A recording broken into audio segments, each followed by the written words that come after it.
Welcome back.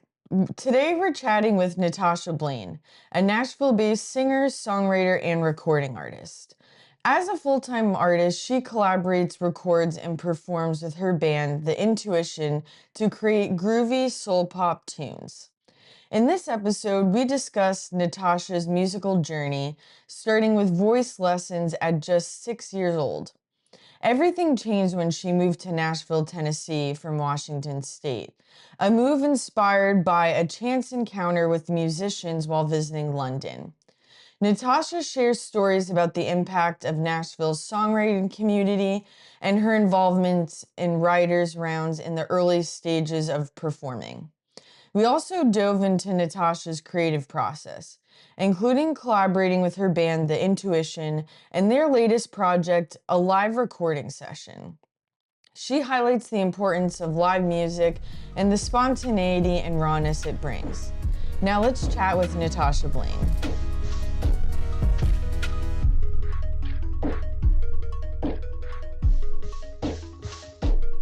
You're clearly really talented and have done a lot of stuff, but where did that start? Like, were you a kid? Was it when you were a teenager? When did you really start getting creative in the space you're in?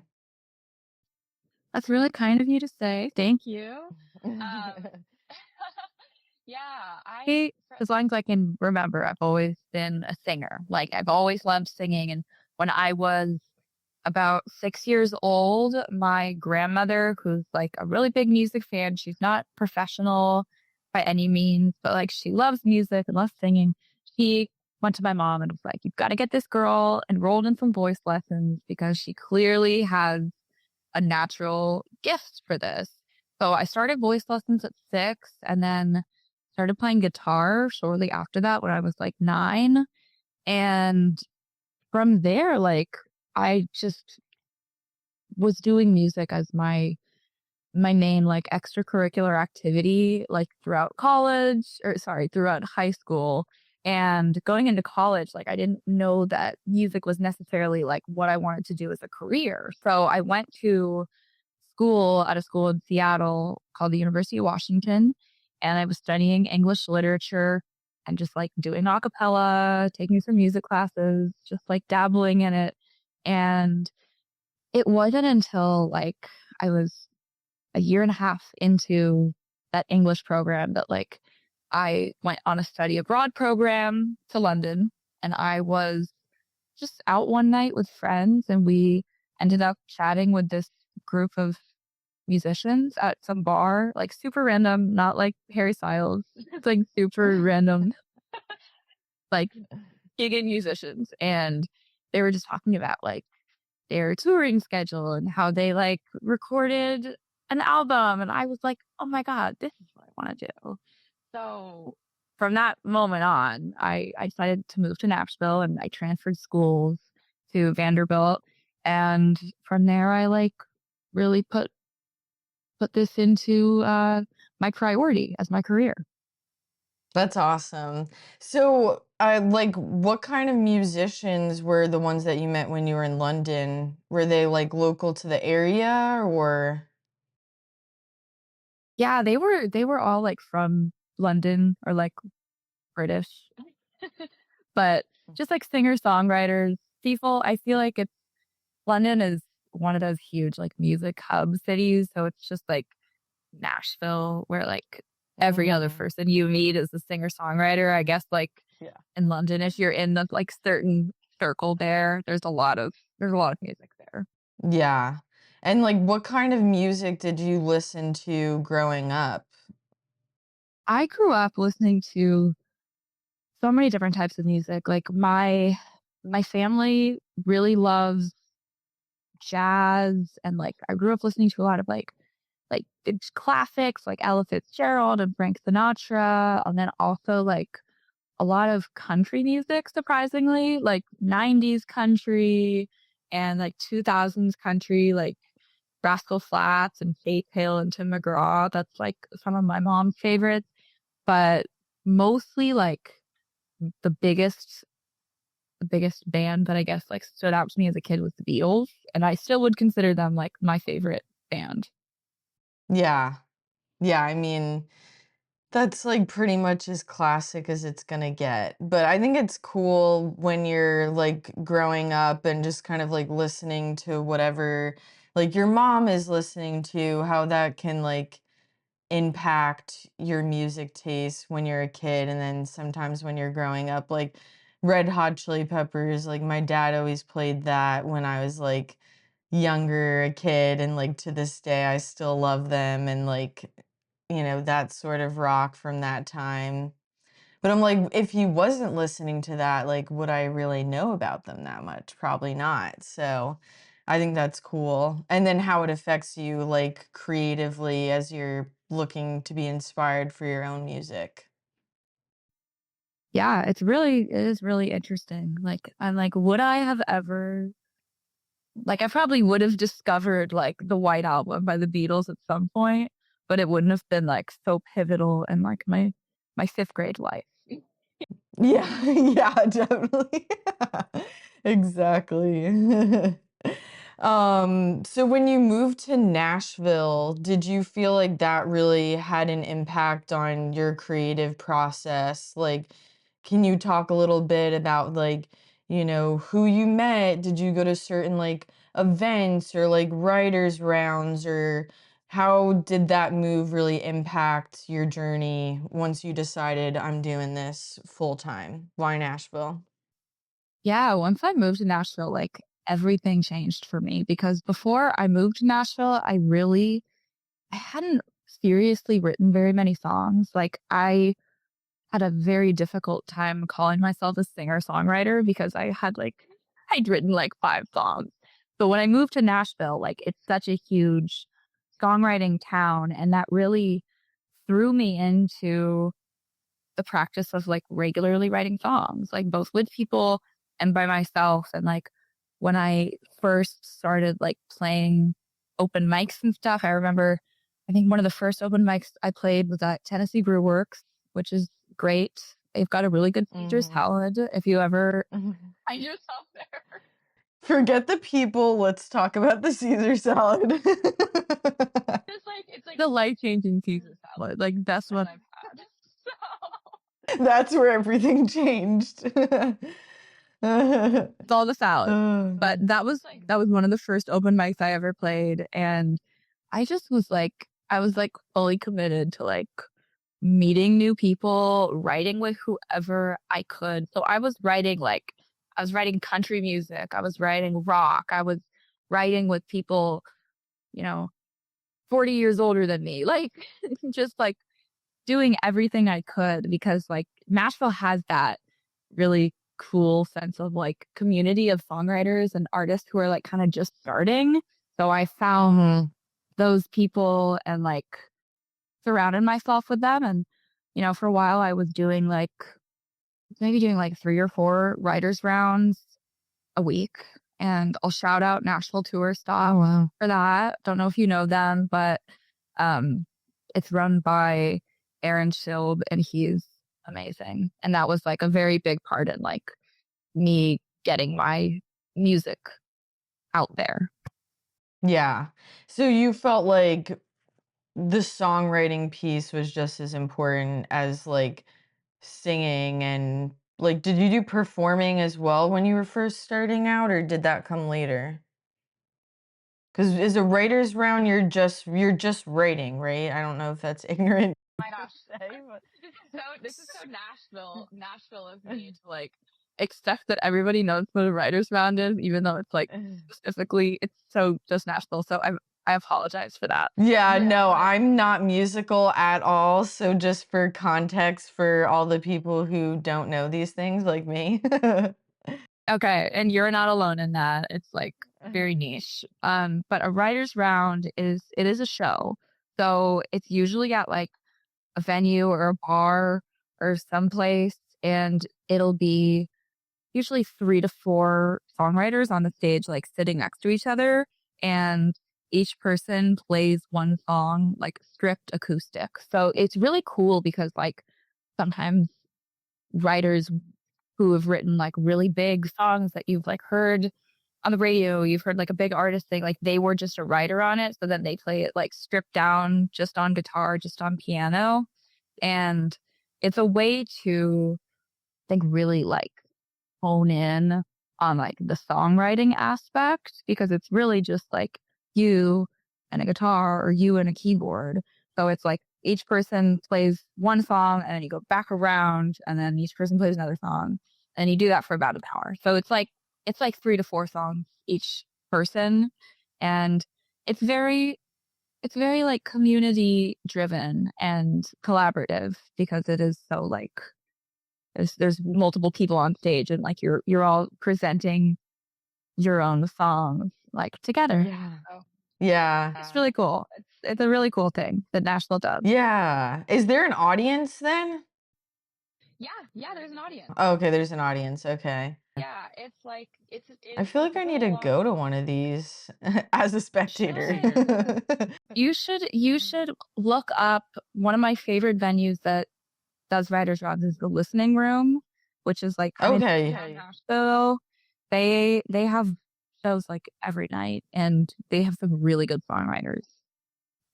That's sick. Were you nervous the first time you did it? Oh yeah, I remember the first time the first time I played that Tennessee Brewworks open mic.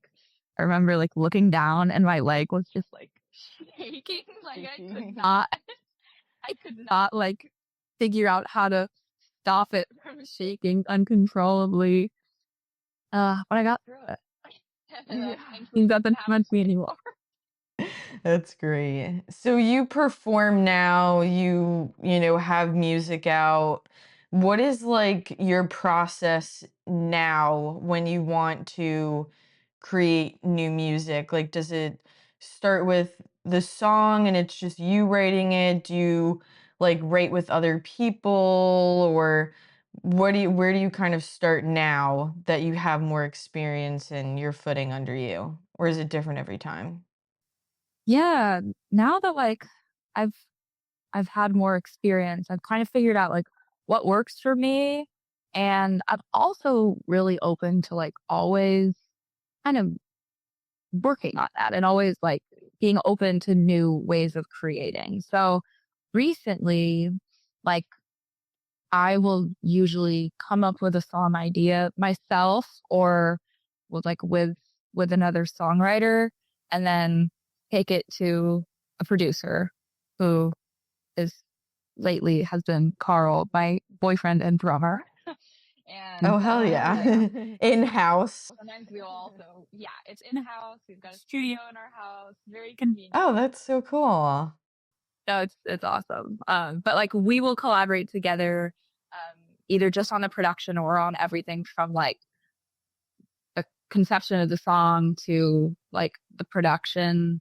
And then once we have everything written, we'll take it to my band, which finally has a name called The Intuition. That's so cool.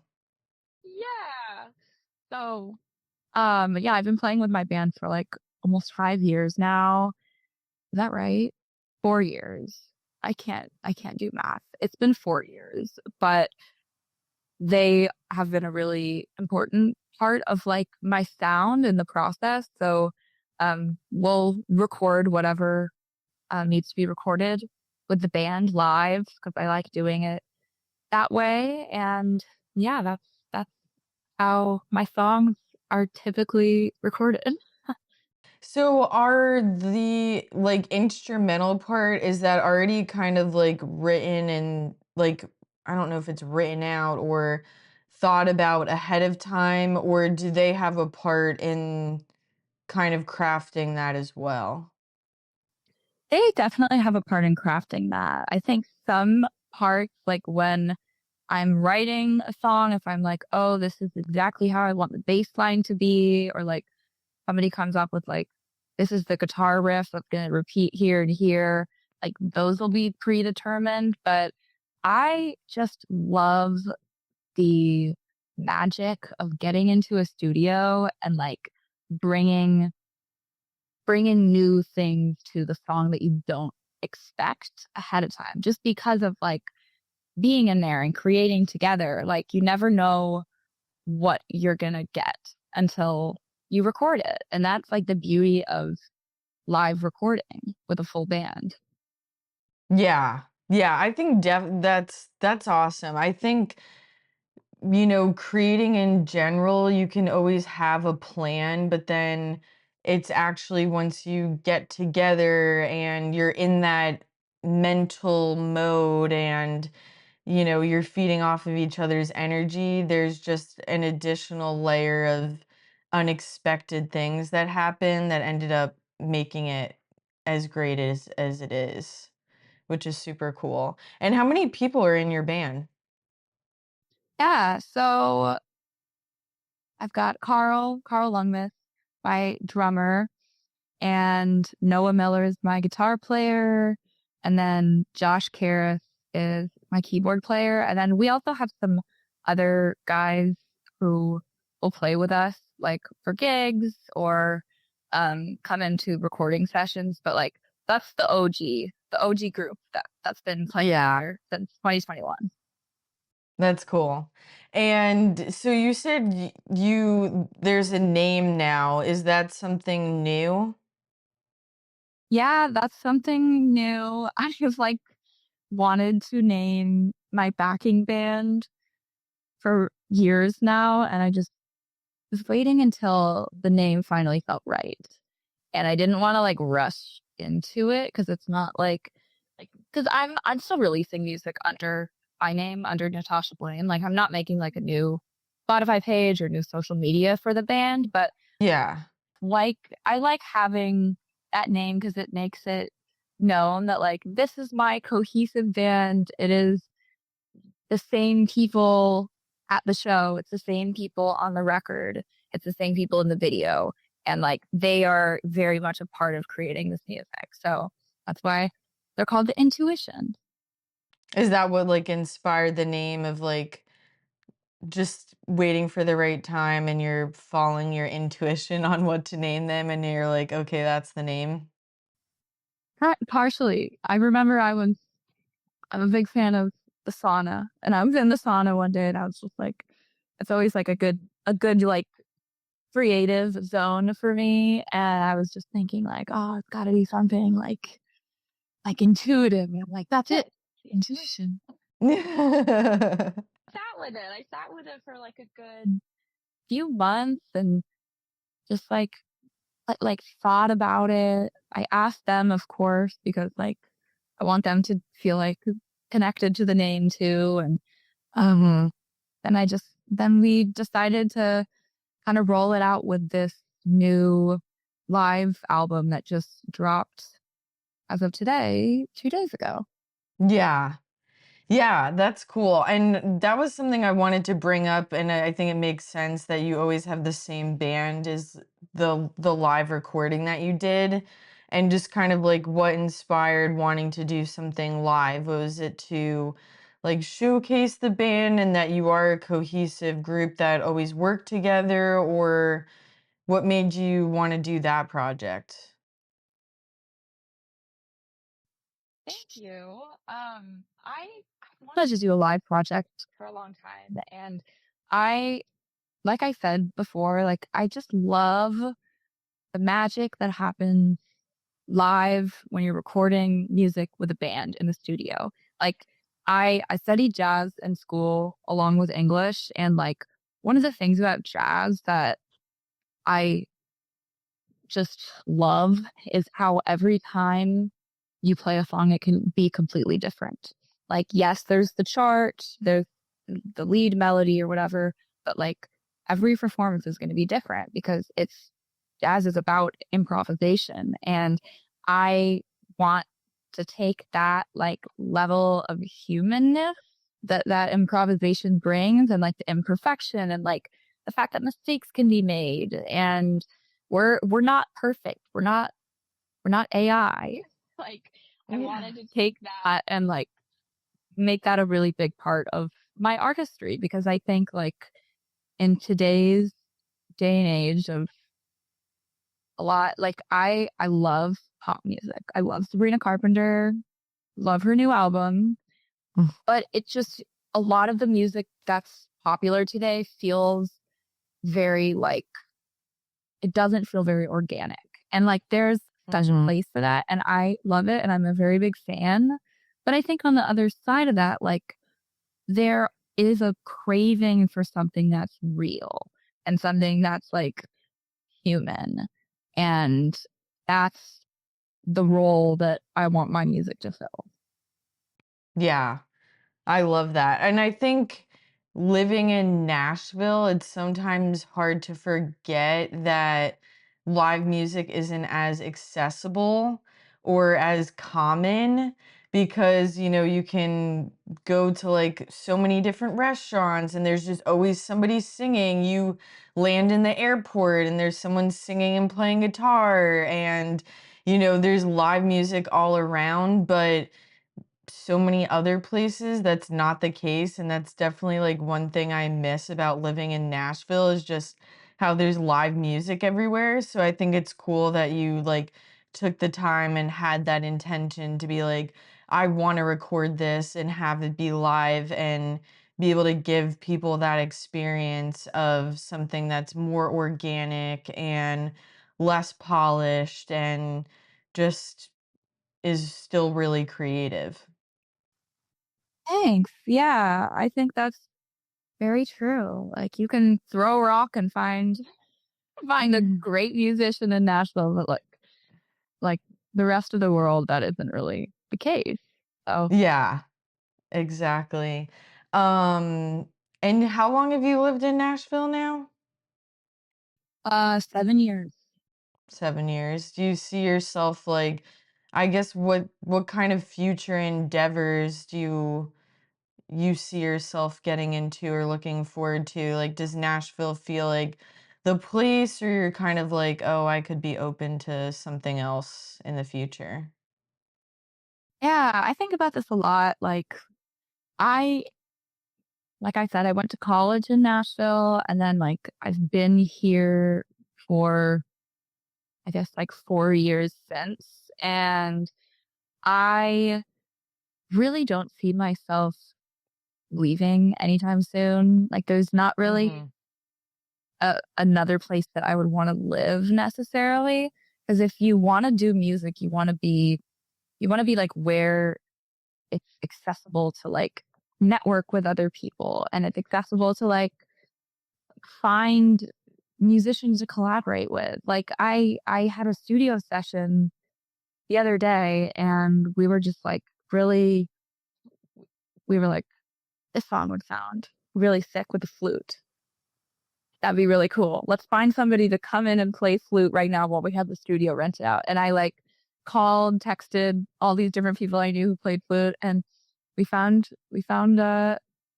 one of my friends, AJ, playing. He's fucking awesome. He just popped into the studio for an hour, threw down some awesome flute parts, and like, where else can that happen? Nowhere. That's so cool. You could be like, "Yes, I have a flute player on speed dial now," literally. Yes. And like, even if you're in LA or New York, like, come on, the traffic in LA is gonna take you 2 hours to even get somewhere if you even like are close enough. It's yeah, just not as convenient. Yeah, well, that's just like a great testament about how like kind of you let the moment inspire you is a part of your creative process when you're recording. It's like, "Oh, I just had this idea to have flute and we were able to make it happen." Like that's so cool. Yeah, it's really cool. That's like my favorite when stuff like that happens spontaneously. Yeah. And so you're recording now, like what future plans do you have that you're excited about, or what do you look forward to in the future as far as just like creating and like how you're going to keep growing as a musician, because that sounds like that's important to you as well. Yeah, it's definitely important. I will say for like future release plans, I have a few singles coming out like over the course of like the rest of this year into the beginning of next year. And then my plan is I've been working on like the beginnings of an album. which I haven't done before. So it's like very, very Exciting. exciting. Yes. So I've just been like getting some songs together for that. We're at the very beginning of the process, but like my hope is that next spring, next summer, that's going to be out. So That's so like cool. what I'm going to put most of my focus into and really try to like I think I have a good vision of like sound wise where I see myself going. So it's it's really exciting. That is super exciting. Yeah, like a big project like that where you could just focus on and, have different singles and figure out what's going to be a part of it and just creating that like I feel like albums usually have like a world in them. So it's like creating that world of like what it's going to sound like, what visuals are you going to have with it and just putting that all together is probably so much fun. Oh yeah. The visual part of it is like it's so fun. It's something that I didn't like know that I would love so much about this career and like the fact that I get to work with people like you and like make my little ideas turn into reality. It's just amazing. That was Natasha Blaine, a talented singer, songwriter, and recording artist sharing the stories behind her creative journey on how I created this. If you enjoyed this episode, please take a moment to rate and review the show. And if it resonated with you, share it with a friend. Be sure to subscribe to our monthly zine for exclusive content and announcements. Our artist submission is now open if you'd like to be featured next. Also, check out our merch shop's latest drop. All of this can be found on our website, dopecinema.com.